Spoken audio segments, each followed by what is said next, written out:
아니, 어머니도 너무 속 좁게 그러지 마시고 생각을 좀 해보세요. 어머니도 어차피 원룸 가셔서 따로 사시잖아요. 그래서 저희 엄마 제가 모시겠다는데 뭐가 문제예요? 내 집에 너네들이 들어와 눌러 앉으면서 나를 원룸으로 쫓아내고 네 친정엄마를 모시고 산다는 게 뭐가 잘못된 건지 모르는 눈치구나? 어떻게 이 정도로 뻔뻔할 수가 있니? 그 순간 며느리의 목소리가 달라졌습니다. 그리고 어머님, 솔직히 말해서 요즘 시집살이 하는 여자가 어디 있어요? 너가 대체 어떤 시집살이를 했는데?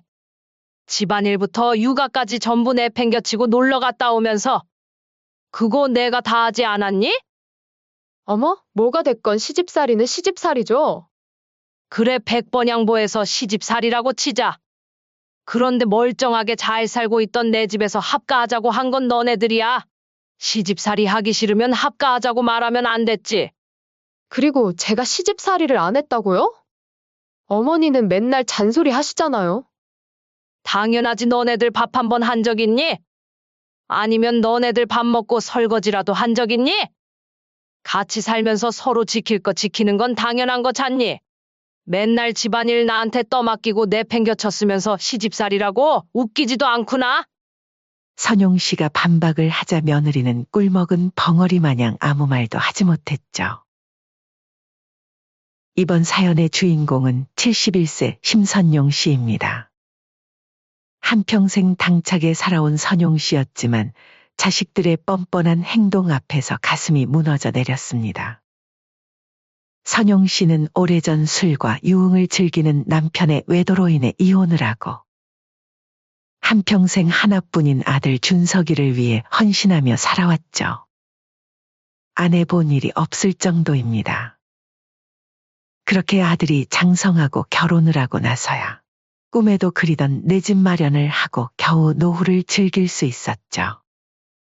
그때만 해도 행복한 날들만 이어질 줄 알았는데 그런 선용 씨에게 예상치 못한 제안이 들어왔습니다. 어머니, 저희가 요즘 경제적으로 좀 힘들어서요. 몇 해 전 봄 따스한 햇살이 비치던 어느 주말 오후. 아들 이준석과 며느리 최윤경이 선용 씨의 집을 찾아왔습니다. 평소와는 다른 조심스러운 발걸음이었죠. 선용 씨는 뭔가 이상하다고 직감했습니다. 평소 연락도 자주 안 하고 몇 달에 한 번도 안 찾아오던 아들 내외가 보고 싶다는 핑계로 또 찾아왔기 때문이었죠. 엄마, 사실 드릴 말씀이 있어서 왔어요. 아들의 목소리에는 평소와는 다른 긴장감이 묻어 있었습니다. 선용 씨는 차를 내오며 물었습니다. 무슨 일인데 그렇게 심각하니? 사고라도 친 거야? 저희가 살고 있는 집이 월세다 보니까 돈이 잘 안 모여서요. 엄마 괜찮으면 같이 살면 어떨까요? 선용 씨는 순간 찻잔을 내려놓으며 눈썹을 찌푸렸습니다. 갑자기 왜 그런 말이 나와? 지금까지 잘 살았잖아. 아들이 머쓱한 웃음을 지으며 말을 이었습니다. 요즘 물가도 많이 올랐고 교육비도 많이 들어가서. 얼른 돈 모아서 나갈게요. 몇 달, 아니 1년만이라도. 며느리도 옆에서 거들었습니다. 어머님, 저희가 옆에서 잘 모시고 손주도 봐주시면서 재미있게 지내실 수 있잖아요. 어차피 혼자 계시는 것보다 낫지 않으세요? 제발요. 선용 씨는 고개를 저으며 말했습니다. 난 지금도 충분히 재미있게 살고 있어. 문화센터도 다니고 친구들과 등산도 가고. 너희들이 걱정할 거 없다. 하지만 아들 내외는 쉽게 물러서지 않았습니다. 그날 이후로 일주일에 한 번씩 찾아왔죠. 처음에는 밥을 먹자며 또 어떤 날은 커피를 마시자며 찾아왔습니다. 그리고 매번 같은 이야기를 꺼냈죠. 어머니, 다시 한 번만 생각해 보세요. 저희가 진짜 잘할게요. 급기야 손주까지 데리고 와서 부탁하기 시작했습니다. 할머니, 나 할머니랑 같이 살고 싶어요. 6살배기 손주의 맑은 눈빛을 보며 선용 씨의 마음이 조금씩 흔들리기 시작했습니다. 어머님, 생각해보니까 어머님도 좋으실 것 같아요. 저희가 식사도 챙겨드리고 외롭지도 않으시고 손주랑도 더 자주 보실 수 있고요. 며느리의 말에 선용 씨는 쓴웃음을 지었습니다. 나도 난데 그걸 떠나서 너희는 정말 괜찮겠어? 난 살아온 방식이 있고 너희도 너희 방식이 있을 텐데. 같이 살면 서로 불편할 수 있어. 어머님, 저희가 잘 맞춰드릴게요. 걱정 마세요. 저희도 이제 나이가 있는데 어떻게 해야 할지 다 알아요. 며느리 윤경이의 목소리에는 자신감이 넘쳤습니다. 한 달간의 설득 끝에 선용 씨는 결국 마음을 열었습니다. 알았어. 하지만 약속해. 서로 지킬 건 지키고 집안일은 다 같이 하는 거야. 내가 나이 들었다고 너희 식구 밥까지 다 해줄 순 없어. 그리고 서로의 사생활은 존중하기로 하자. 아들 내외는 연신 고개를 끄덕이며 약속했습니다. 당연하죠. 어머님! 저희가 알아서 잘할게요. 걱정 마세요. 하지만 그들의 약속은 불과 한 달을 넘기지 못했습니다. 이사 온 지 일주일도 안 되어 아침부터 며느리가 말했습니다. 어머님, 오늘 친구들이랑 약속이 있어서요. 애 좀 봐주세요. 선용 씨는 고개를 갸웃거렸습니다. 윤경아, 이사 온 지 일주일도 안 됐잖아. 집 정리부터 해야 하지 않니? 어머님이 워낙 깔끔하시니까 제가 하면 마음에 안 드실 것 같아서요. 어머님이 하시는 게 더 좋을 것 같아요. 며느리는 이렇게 말하며 슬그머니 현관으로 향했습니다. 잠깐, 선용 씨가 부드럽지만 단호한 목소리로 말했습니다. 처음부터 이럴 거면 왜 같이 살자고 했니? 며느리는 잠시 당황한 기색을 보이더니 곧 애교 섞인 목소리로 말했습니다. 어머님, 제가 다음에는 꼭 도와드릴게요. 오늘만요, 한 번만 봐주세요. 친구들이랑 약속을 미리 잡아놔서 그래요. 그렇게 시작된 오늘만은 매일이 되어버렸습니다. 아침부터 저녁까지 집안일은 모두 선용 씨의 몫이 됐고 손주 돌보기도 자연스레 할머니의 일이 되어버렸죠. 어머님, 저 잠깐 마트 다녀올게요. 하고 나간 며느리는 저녁이 다 되어서야 돌아왔습니다. 손에는 쇼핑백이 한가득했죠. 윤경아, 마트는 왜 이렇게 오래 다녀오니? 아, 친구를 만나서 좀 수다 떨다 왔어요. 어머님, 애는 잘 놀았죠? 아참, 밥 먹을 때 정량으로 주셔야 해요. 살찌면 안 되거든요. 선용 씨는 한숨을 내쉬었습니다. 그래도 미리 말을 해줘야지. 나도 오늘 약속이 있었는데 다 취소했잖니? 어머님도 약속이 있으셨어요? 미리 말씀해 주시지. 다음엔 꼭 말씀해 주세요. 하지만 다음 날도 그 다음 날도 상황은 똑같았습니다. 주말이면 상황은 더욱 심각해졌습니다. 어머니, 저희 주말에 여행 다녀올게요. 윤경아, 매주 이러는 거 아니지? 매번 말만 하지 말고 같이 살면 지킬 건 지켜야지. 어머님도 손주랑 있으시면 심심하지 않으시니까 서로 좋잖아요. 선용 씨는 이제 참을 수 없어 단호하게 말했습니다. 나도 내 생활이 있어. 너희가 편하자고 이러는 거 아는데 도가 지나치다. 약속했잖아. 서로 배려하면서 산다고. 그러면 아들은 어머니, 그래도 좀 봐주세요. 라며 얼버무리기 일쑤였고 며느리는 못 들은 척 까버리거나 시간이 지나니 오히려 적반하장으로 나올 때도 있었죠. 다른 시어머니는 손주 보고 싶어서 난리인데 고마운 줄 모르시네요. 시간이 지날수록 상황은 더욱 악화되었습니다. 이제는 아예 당연하다는 듯이 모든 집안일을 선용 씨에게 밀었죠. 설거지가 밀려 있어도 빨래가 쌓여 있어도 아무도 신경 쓰지 않았습니다. 한 번은 선용 씨가 친구들과의 등산 약속을 지키겠다고 하자 며느리가 투덜거리듯 말했습니다. 어머님은 연세도 있으신데 친구들하고 등산이나 다니시고 주책이에요. 나이 있으면 집에서 쉬시는 게 좋죠. 괜히 나갔다가 관절 안 좋아져요. 나이가 어때서? 내 나이 먹으면 친구들 만나고 다니면 안 된다는 거니? 아니, 그렇잖아요. 괜히 다치기라도 하셔봐요. 병원비만 나가고. 그게 다 자식 고생시키는 거니까 자중하라는 말이죠. 자식 고생시킨다고. 누가 들으면 저번에 아파서 내가 병원에 입원했을 때 너네들이 병원비라도 내준 걸로 알겠다. 그리고 말은 바로 해야지. 내가 등산 나가서 다칠까봐가 아니고 손주 봐줄 사람 없어서 그런 거잖니? 윤경아, 나도 사람이야. 내 나이대로의 삶이 있고 친구도 있어. 그걸 이해해주면 좋겠다. 내가 너희 아이 봐주는 건 좋지만 그렇다고 내 생활까지 포기하라는 건 너무하잖니? 며느리의 말에 선용 씨는 쓴웃음을 지을 수밖에 없었습니다. 밤이면 방에 누워 생각했습니다. 이게 정말 맞는 걸까? 괜히 합가를 받아들인 것 같구나. 문화센터도 그만두고 등산 모임도 빠지게 되고 친구들과의 약속도 줄어들었습니다.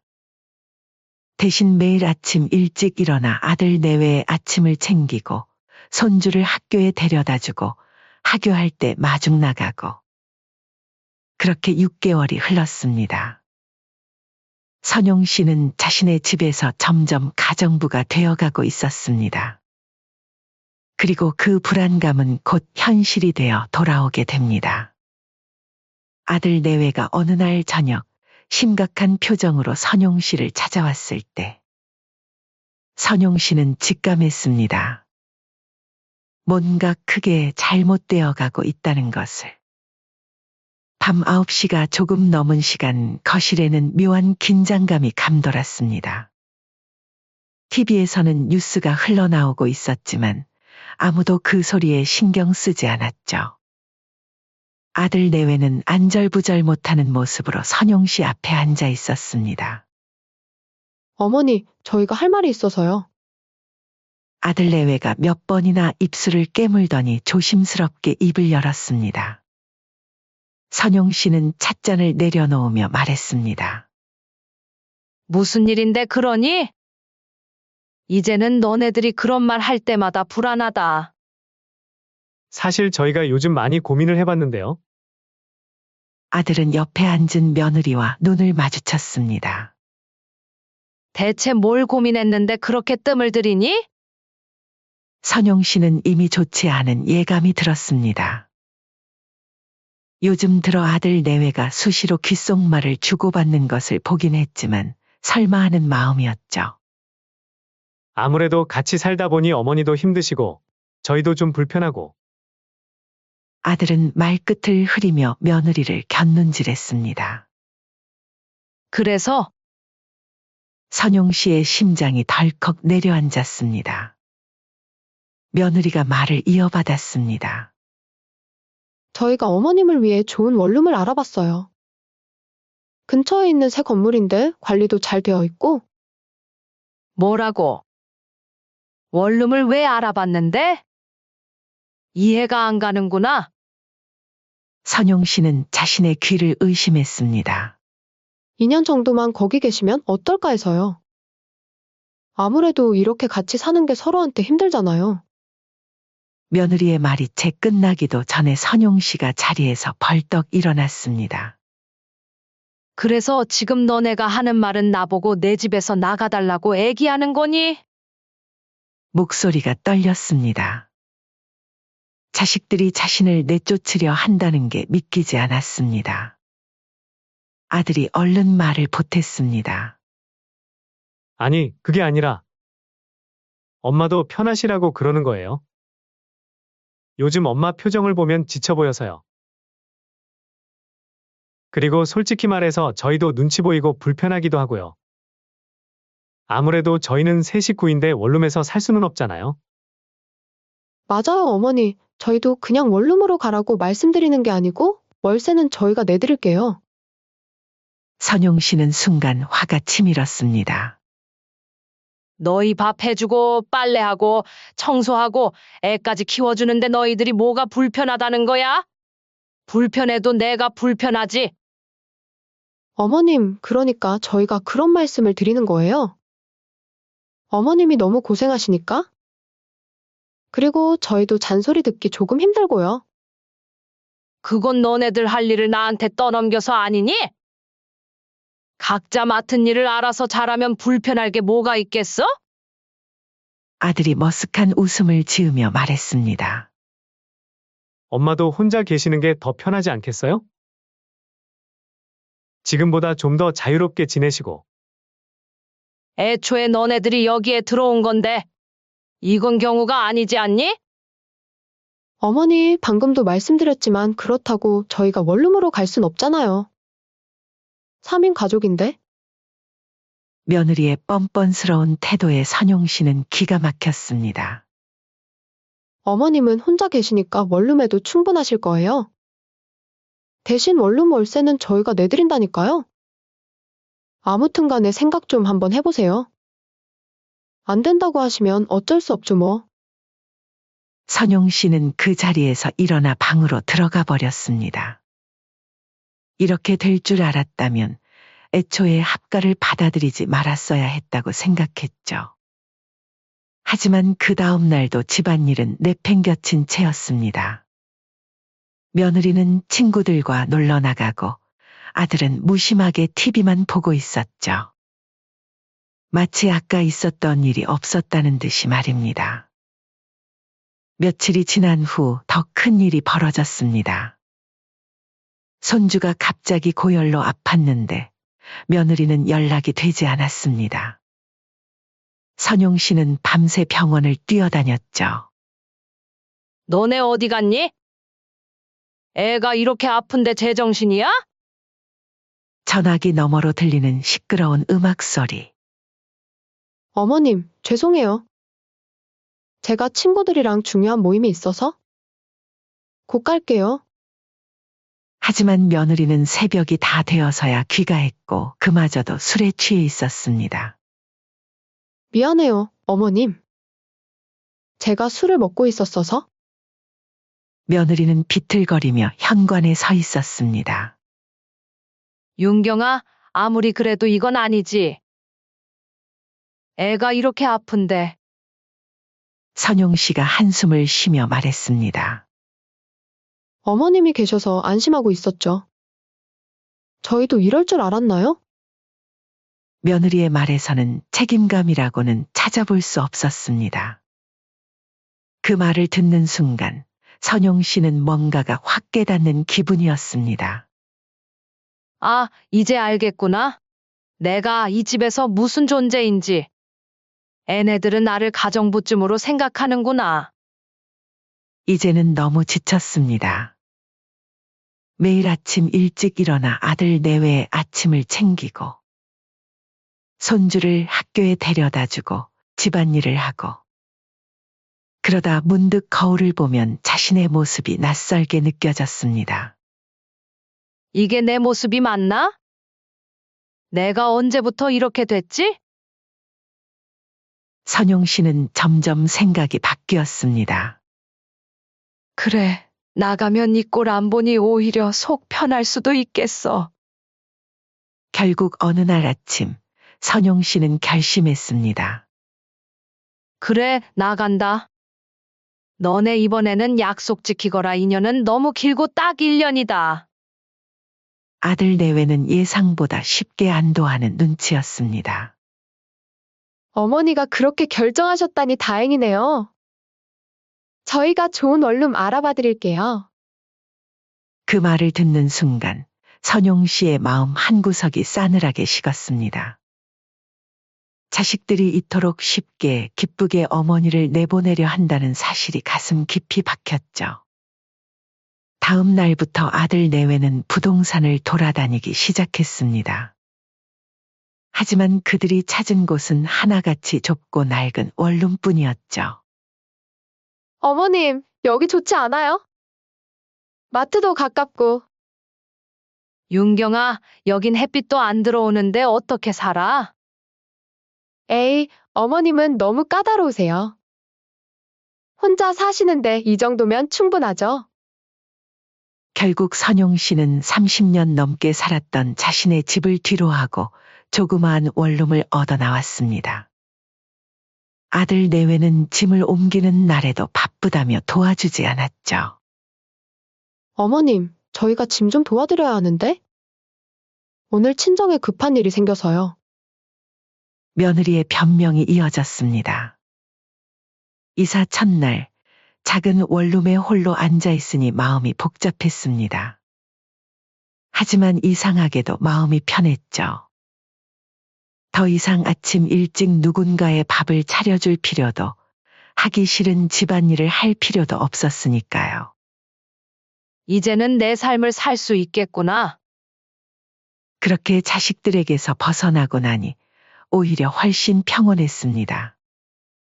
하지만 이 평온도 잠시 예상치 못한 일이 선용 씨를 기다리고 있었죠. 그날은 제법 쌀쌀했습니다. 원룸 앞 작은 슈퍼에서 반찬거리를 사들고 나오던 선용 씨의 발걸음이 문득 멈췄습니다. 저 멀리 보이는 낯익은 얼굴. 안사돈이었습니다. 꽤나 밝은 표정으로 쇼핑백을 들고 아들네 아파트로 향하는 모습이 선용 씨의 시야에 들어왔습니다. 저 시간에 여기서 뭐 하시지? 가슴 한켠이 불편해졌습니다. 선용 씨는 안사돈을 피해 슈퍼 안으로 다시 들어갔다가 그들이 지나가길 기다렸습니다. 그 사이 안사돈과 며느리가 나누는 대화가 들려왔습니다. 엄마, 이제 우리 집에서 맘 편히 사세요. 아버지 돌아가시고 혼자 계시느라 많이 외로우셨죠? 그래, 그동안 시집살이 힘들었지? 사돈도 자식 생각하면 진작 나가셔야지 눈치가 없으셔. 그래도 이제 손주도 보고 너희랑 같이 살 생각하니 좋다. 아까 사왔던 장조림도 해줄게. 슈퍼 안에 서 있던 선용 씨의 손에서 장바구니가 떨어질 뻔했습니다. 설마? 집으로 돌아와 한참을 망설이다 며느리에게 전화를 걸었습니다. 윤경아, 방금 안사돈을 거리에서 뵌 것 같은데 혹시 오셨니? 잠시 침묵이 흐른 뒤 며느리의 목소리가 들려왔습니다. 아, 어머님. 그게요, 저희 엄마가 요즘 많이 외로워하셔서. 당분간만 저희랑 같이 지내려고요. 뭐라고? 저희 엄마가 혼자 계시는 게 너무 외롭대요. 저희랑 같이 있으면 손주도 보시고 좋을 것 같아서. 뭐? 너네들이 힘들다고 해서 나는 원룸으로 보내놓고 내 집에서 너 친정어머니랑 같이 산다는 거니? 선용 씨의 목소리가 떨렸습니다. 어머님, 그게 상황이 좀 다르잖아요. 뭐가 달라? 말해봐, 뭐가 다르다는 거야? 며느리는 뻔뻔했습니다. 어머니는 아무리 그래도 남인데 저희 엄마가 제 입장에서는 편하지 않겠어요? 그리고 어머님도 편하시니까 서로 다 좋은 거 아닌가요? 그 말을 듣는 순간 선용 씨의 속에서 뭔가 확 치밀어 올랐습니다. 뭐가 잘못된 건지 모르는 눈치구나? 어떻게 이 정도로 뻔뻔할 수가 있니? 아니, 어머니도 너무 속 좁게 그러지 마시고 생각을 좀 해보세요. 어머니도 어차피 원룸 가셔서 따로 사시는데 저희 엄마 저희가 모시겠다는데 뭐가 문제예요? 내 집에 너네들이 들어와서 눌러 앉으면서 나를 원룸으로 쫓아내고 내 친정엄마를 모시고 산다는 게 헛웃음이 나온다. 그 순간 며느리의 목소리가 달라졌습니다. 어머님, 솔직히 말해서 요즘 시집살이 하는 여자가 어디 있어요? 너가 대체 어떤 시집살이를 했는데? 집안일부터 육아까지 전부 내팽겨치고 놀러 갔다 오면서 그거 내가 다 하지 않았니? 어머, 뭐가 됐건 시집살이는 시집살이죠. 그래 백번양보해서 시집살이라고 치자. 그런데 멀쩡하게 잘 살고 있던 내 집에서 합가하자고 한 건 너네들이야. 시집살이 하기 싫으면 합가하자고 말하면 안 됐지. 그리고 제가 시집살이를 안 했다고요? 어머니는 맨날 잔소리 하시잖아요. 당연하지 너네들 밥 한 번 한 적 있니? 아니면 너네들 밥 먹고 설거지라도 한 적 있니? 같이 살면서 서로 지킬 거 지키는 건 당연한 거 잖니? 선용 씨가 반박을 하자 며느리는 꿀먹은 벙어리 마냥 아무 말도 하지 못했죠. 됐다. 너네 마음 잘 알았으니 이만 끊겠다.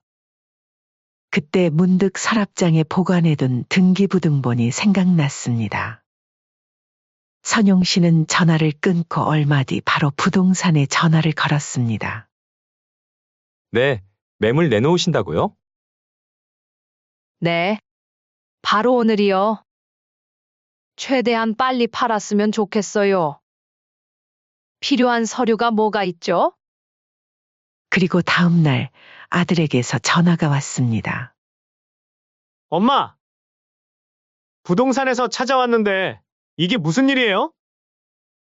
집을 파신다고요? 그래, 소식 참 빠르구나. 어떻게 이러실 수가 있어요? 저희는 어디로 가라고? 장모님도 계시잖아요. 이렇게 하시면 쪽팔려서 제가 얼굴을 어떻게 들고 다녀요? 지금까지 너네 사정 많이 봐줬어. 그래도 하나뿐인 아들이라고 편하게 살게 하고 싶었다. 그런데 준서가 너도 보니까 내 생각은 하나도 안 하는 것 같구나. 엄마, 아무리 그래도 자식을 내쫓는 건 부모도리가 아니죠. 부모돌이? 너 말 한 번 잘했다. 너는 자식돌이를 얼마나 잘했길래 부모돌이를 운운하는 거니? 제 뜻은 그게 아니잖아요. 됐다. 곧 매수자 나올 거니 이사 준비하거라. 나도 집 팔리면 너네들 꼴 보기 싫어 시골로 내려갈 거다.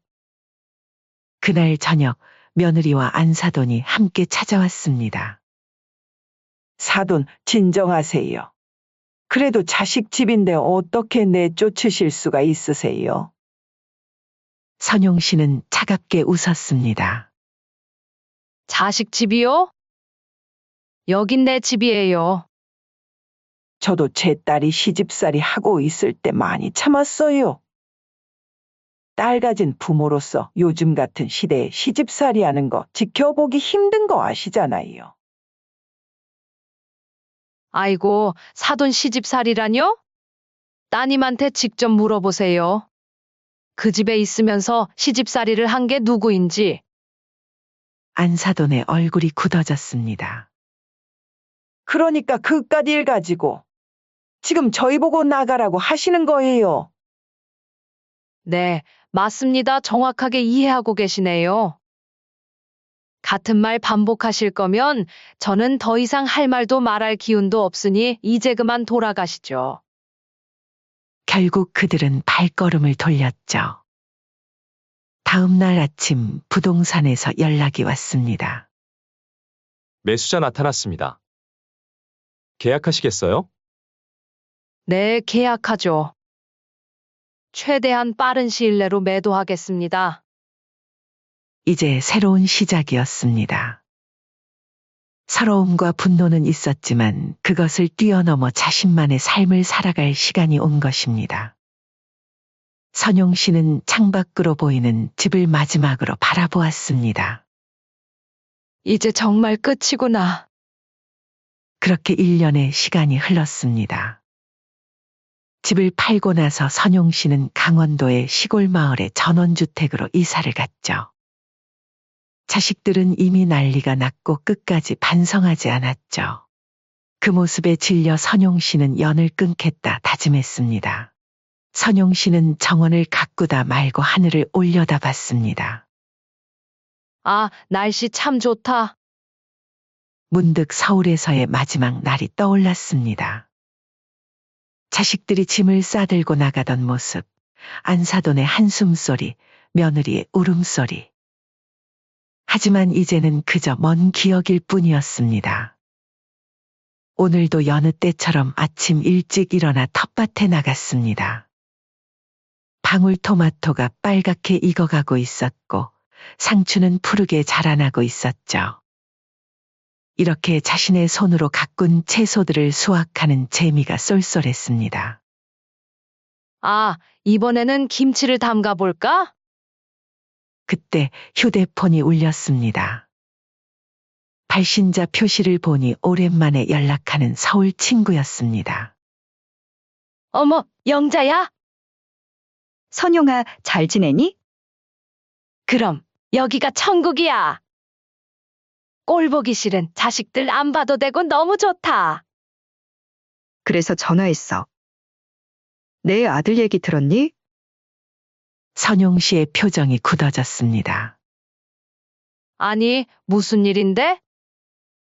아들이 장사 한번 해본다고 대출받은 거 다 날리고 망했다더라. 그것 때문에 내 안사돈도 양로원으로 가고 와이프랑은 이혼한다는 소문도 있어. 내가 그 집 팔고 나간 뒤로 다 무너져 내렸다더라. 그래? 세상 일이란? 마음이 좋지만은 않네. 후회하더라. 너한테 그렇게 했던 거. 이제 와서 알았대. 내가 얼마나 소중한 존재였는지. 그래도 이제 와서 후회한다고 달라질 건 없지.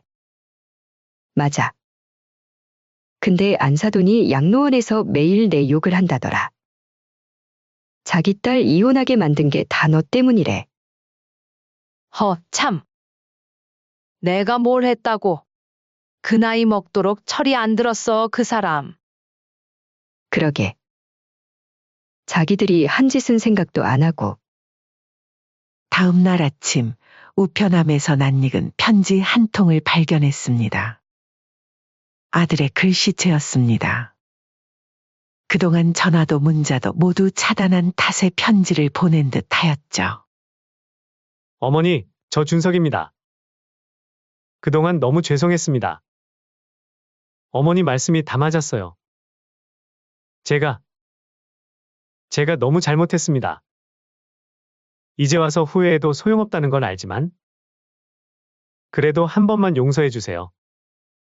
이제 와서. 자식놈 키워놔도 다 소용없더라. 그리고 평소처럼 하루를 시작했습니다. 마치 과거의 아픔이 바람에 씻겨나가듯이 선선한 바람이 불고 있었죠.